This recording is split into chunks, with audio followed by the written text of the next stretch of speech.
Baik, Assalamualaikum warahmatullahi wabarakatuh. Saya Aziz Putra Prima dari kelas 3C di 3TE.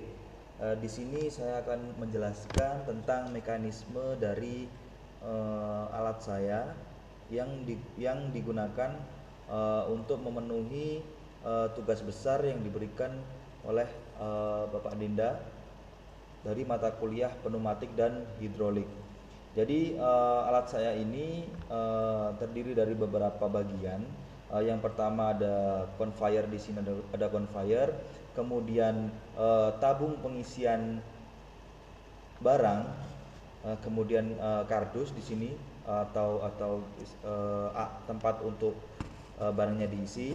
Ini saya gunakan kardus. Kemudian di sini ada valve.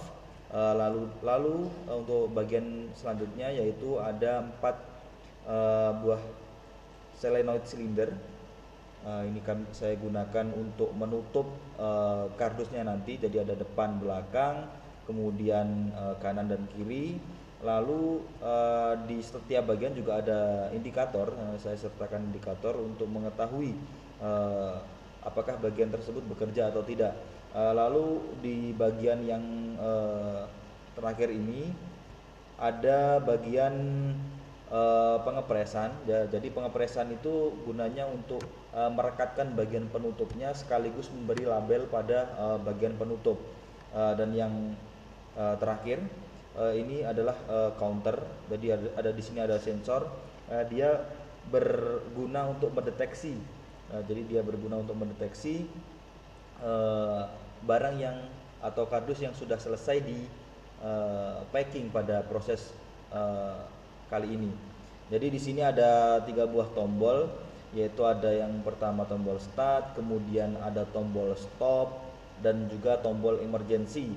Jadi tombol start ini nanti akan memulai proses dari pengisian, lalu ada tombol emergency menghentikan seluruh proses apabila ada kesalahan sistem. Kemudian tombol stop itu menghentikan proses, akan tetapi menyelesaikan proses dalam satu siklus ini. Selanjutnya akan saya jelaskan mengenai bagian pada fluid sim atau simulasi pada fluid sim. Jadi pada fluid sim ini saya menggunakan tadi 4 buah silinder, yaitu depan, belakang, kemudian kanan kiri, lalu press label. Jadi langsung saja saya simulasikan. Pada saat proses penekanan, pada saat tombol start ditekan, maka motor akan bekerja dan selanjutnya conveyor akan mulai berjalan. Jadi kardus yang ditempatkan pada conveyor akan mulai berjalan. Selanjutnya setelah conveyor berjalan, maka akan sampai kepada bagian pengisian. Di situ sensor 1 mendeteksi. Jadi sensor 1 mendeteksi, kemudian akan conveyor otomatis akan berhenti di situ selama 10 detik atau waktunya bisa ditambah atau dikurang tergantung pengisiannya. Jadi saya di sini menggunakan waktu 10 detik timer. Kemudian setelah selesai, maka proses akan berlanjut. Conveyor akan berjalan kembali dan sensor 1 akan nonaktif sampai kepada bagian 2, yaitu ketika sensor 2 mendeteksi.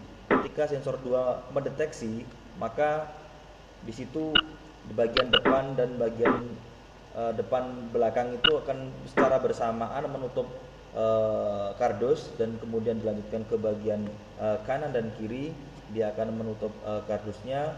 Lalu setelah itu conveyor akan kembali bekerja kembali. Kemudian lanjut ke proses ketiga. Setelah sensor ketiga mendeteksi, maka conveyor akan berhenti kembali dan silinder akan bergerak extend untuk mengepres kardus tersebut dan juga memberi label pada kardus tersebut. Setelah selesai pada proses ketiga, maka motor juga akan kembali bekerja kembali dan conveyor akan kembali berjalan. Selanjutnya pada proses terakhir, yaitu proses di mana counter akan mulai menghitung. Jadi sensor keempat ini akan berfungsi untuk men-trigger counter sehingga counter akan menghitung.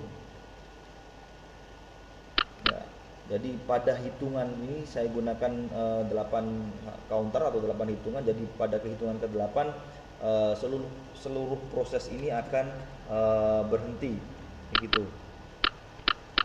Jadi saya gunakan 8. Jadi proses ini akan berhenti. Jadi seperti ini. Prosesnya akan berhenti. Selanjutnya ada tombol emergency. Tombol emergency ini berguna jadi ketika ada terjadi darurat atau kesalahan pada sistem, bisa ditekan tombol emergency ini dan sistem akan terputus. Nah, seperti itu. Untuk selanjutnya yaitu alokasi komponen. Ini adalah beberapa alokasi komponen. Di sini ada motor, K2 dan silinder. Ini akan saya sertakan pada file dokumen. Terima kasih. Itulah yang sedikit yang bisa saya sampaikan. Assalamualaikum warahmatullahi wabarakatuh.